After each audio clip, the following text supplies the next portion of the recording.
What about build out and second home buildings on these existing properties? How have we planned that? Luckily out here, and I had a brief discussion with Andrew the other day, and a lot of the zoning in this area has already been set.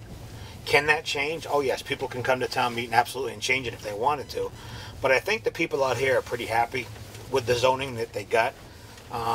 But once the sewer goes in, The ability probably, to change is going to be really low, right? The ability to change will be there. There's no doubt about it. And But do they already have the ability to put second? They do. They do. Most of these lots are so big that they can. Wow. And you can see that. I mean, this road is it's going to be a challenge. It really will be. And you know, are the homeowners happy with where the road is now? Do they approve of it not being necessarily where it belongs, or are they going to make it be moved to where it's supposed to be? Hopefully not, because if we have to start digging in the sides of the roads, now we start getting into different habitat and is it mapped habitat? And you widen the road. Not only widen the road, but you could be going into there may be a species of a plant that, I see. As long as you stay within the traveled way and it's disturbed, it's not a problem. So because you could get in and out of here this way, you can go, you can block off one area. You can go this way and you can go back out the way we just came in. Yeah. We're coming up here now. This is the other half of Gardner Road. Okay. And then Pippin's Way is up on the right. That's also getting all sorted. You know what, David? I don't even know where I am. I mean, I've been here 30 years. I've never been down that road right there. A lot of people haven't. That's amazing. And this is Pippin's Way. This is another big subdivision. There's like 12 houses going on. Are you kidding? Let's go down there. Yeah. This is all private. And this is not sewered yet. Not sewered, but it is going to get But sewered. look how brand new they are, too. These are brand new places with the greenest lawn I've seen in a long time. It's a beautiful little neighborhood in here.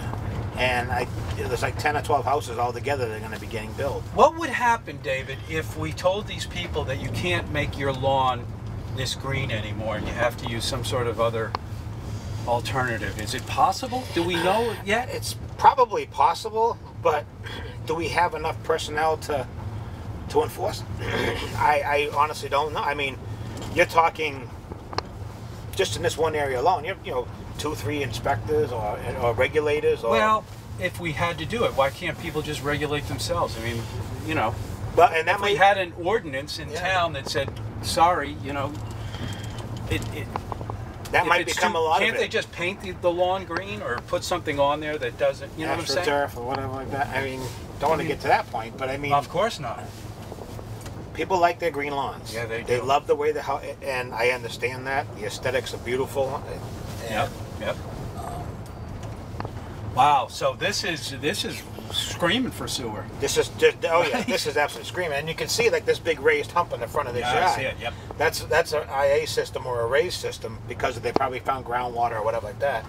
So they probably just spent a good load of money. Wow, on a real nice septic and system. A lot of houses, like a lot of these lots, haven't been built up yet. So they're anticipating. They're kind of waiting. Maybe they might have all their permits in hand, but they're waiting to know when sewer's going to be here within a year or two.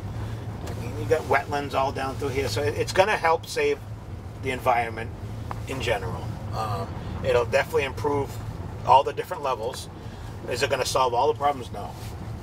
Like you said, like you keep saying, look at the green lawns. Exactly. That's going to run down. That's still got to stay. I mean, it seems that way, right? And they've done a lot of work on it. They have created a lot of regulations, which is great. And I know they've done quite a bit of enforcement. I think it's definitely going to turn. It can't stay this way. We have to be more conscious of every aspect of our environment. Yeah, I mean, this is the old Al Silva property here, and then behind here is the farm. You know. That's Al Silva's place? Old Al Silva? That's Al Silva's old lot. Jeez, I didn't even know he lived there. Wow. Isn't that something? Yeah, I mean, some of these roads you go down, if you've never been down before, it's pretty amazing what you find. All right, so when this gets done, the next step would be further down that way. The next step where would be the sewer's going to come right up to here and stop. Okay. It's going to come right up to just a little bit further up the bike path. Yep. And then stop. There'll be a T left at the end so that it can be added onto some point if we ever move that direction. Yes, but that's the plan, isn't it? I know they're talking Shimo eventually. I mean Shakamo eventually. Just keep moving out Pulpus Road. Yeah. It is the plan, ultimate plan, but how soon or when, it's all going to be, depends on budgeting. Well, Maticat's going to happen. Eel Point's, I mean, all these areas are important. There's other factors included that I look at as well. Not only is sewer in these areas important to the environment and to the island in general, but where is this stuff all going to? It's like this is all going to get pumped, could get pumped to C Street. Are the pipes between Monomoy and C Street able to handle the flows? Are the pipes from Maticat to the plant, are they able to handle the flows? So that's all being assessed for this project alone. Starting December 5th, there's going to be a camera crew on the island doing CCTV of all the sewer mains between Monomoy and Cherry Street, and then from Surfside to Vesper Lane all the way to Hooper Farm Road. And what they're doing there is they're going to go in and completely camera all the lines, GIS mark them out, and give us an assessment of what shape they're in. Can they handle the flows that are coming to them? So what if they can't? Then what does that mean? Then that will take and trigger another step in the process. You know, we need to fix here before we go here. So shouldn't we have done that first before we decided that we're going to spend all this other money? Well, this is something that since I've taken over and it started to move things along, is I keep stressing infrastructure. We still have a lot of 100-year-old pipes throughout the town area.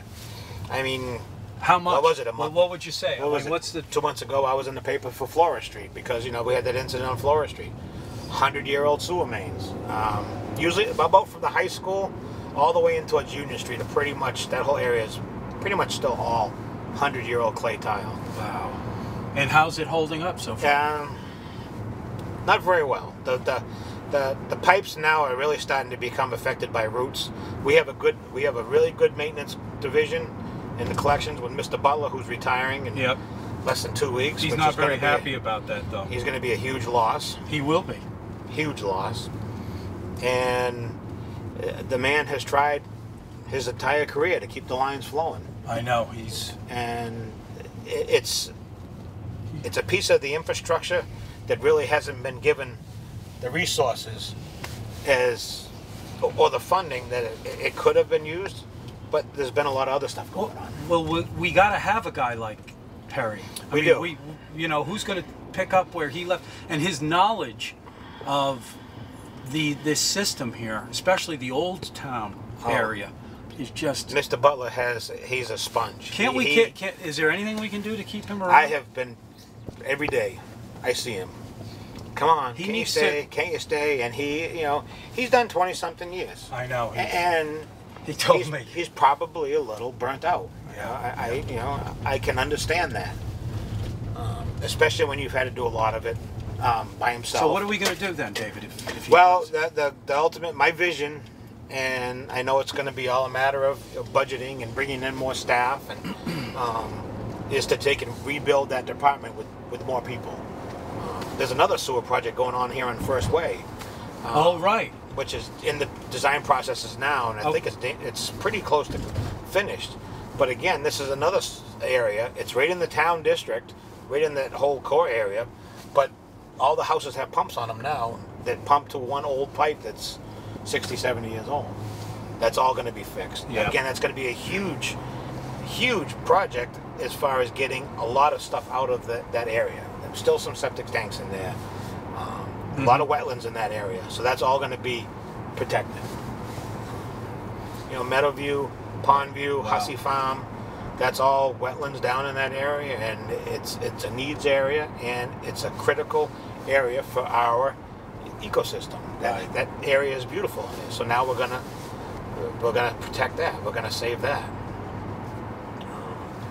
With other, of course, like you said, we keep saying the fertilizer and everything else, and it seems to be getting better. I think people are starting to police more and more on their own. More awareness is... And I think that's one thing that's going to be... And the landscapers have to encourage alternative ways And I think of other design. landscapers are watching each other. I really think that they're kind of watching their own trade. And at dinner parties, when these people are here in the summertime, and what they're talking about is if we could convince people to do it, themselves, instead of being forcing people to do it. You know, I think that says a lot. I think we could do that. I think it will work. I really do. I do really too. think it's going to take it. I'd rather do it that way than force it. You know, you hate to have to force it, but you know, we all got it. We're all in this together. And there's a lot to the sewer systems that a lot of people don't know.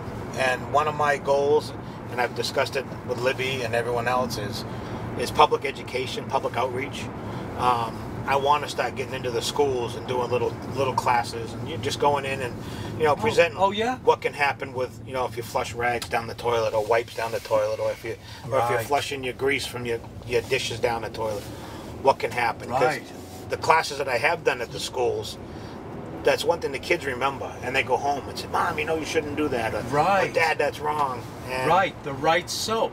The right soaps, the right, you know. I'm noticing at Stop and Shop when I get my salad at the salad bar that they have the biodegradable plastic now. That law's been on the books for years and years and years. But they're actually. And I know the new health director is really starting to push that more and more. Again, great for our landfill. We got to get rid of the plastic. We got to, David. I mean, you go to. I mean, this is just Nantucket. Yeah. You know how clean we are. If you go anywhere else in the world and you see what I have seen in some of these, like, second and third world countries, the plastic thing is just out of control. Well, it's so funny when you go off island to the mainland and you go in and you find the styrofoam coolers. That's just, you know, it's just so funny to see that, because we haven't had them here for years and years because we're not allowed. Right. And that's helped save our landfill to a point. Sure. We got to do some drastic stuff, though. That kind of thing. And we are. I mean, I really think the Nantucket people are really starting to. I mean, we probably have one of the larger recycling landfills in the whole Cape and Islands. I mean, we have more sewers than the Cape. Yeah. But they're getting ready to do theirs too. They're getting ready to do theirs, and you know, I've heard numbers upwards of $60 billion for over there to sewer the whole Cape. Nantucket's fathers in the days gone by have been very proactive with sewers. I mean, we're lucky. We're really lucky that we got. It costs us a lot of money, yes, but we're lucky with what we got.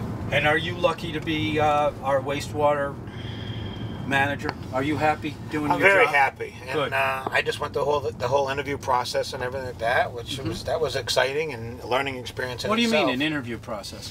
This position was put out through a search firm, professional search firm. Oh, you mean when you got the job? When I got the job. Oh, okay. And I went through that whole process with 4 other people, I guess, and then ultimately I came out ahead. Well, you know, you have a good reputation as a plumber.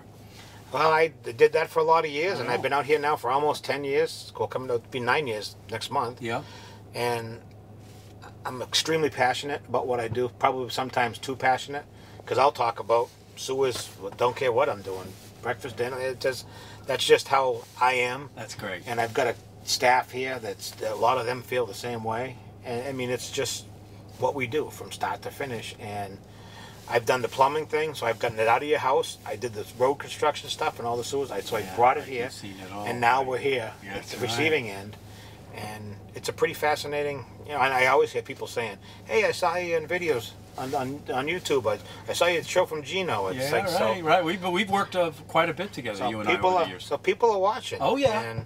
Yeah, that's good. We want them to. But one of the biggest things I really want to promote more and more is public education. We really got. I think going into the schools, what a great idea. Or just having an open house here. Exactly. Just have everyone come out and just sit and talk. Here's soap that you should use. Here's soap you shouldn't use. You know, or just pull out a map and say, "This is what we have for sewer. This is what we don't have." Well, for let's sewer. set that up and let me know, and you know, we'll. And I know the town manager wants to start to promote more and more of that, and I'm excited. I think that's going to be great. Okay. You know, do I have a lot of challenges ahead of me? Oh yeah, there's no doubt. But I think with the staff I got and the support I'm getting from town administration, I think we're going to be okay. All right, buddy. Well, look, is there any chance we're going to see you behind a plow this winter too? Well, again? like, you know, whenever we have major snowstorms, it's all hands on deck. Yeah, I'm not in the union anymore, but if we get a snowstorm the last 2 or 3 days and the guys are plowing 18, 20 hours, they need breaks. I'll gladly jump in the truck for a few hours to relieve somebody. Of course you went with me a couple of years ago. That's right. I remember that was fun. Yeah, until we were that was crazy. Yeah, so, wow. Hey, okay, buddy. Sir, always good. So, You take Have a good one. And you too. I hope you had a good Thanksgiving. I did. All right, Gino. Thank you, David. Thank you, sir. All Talk right, to you pal. soon. All the best. Thanks, man. Bye. Bye.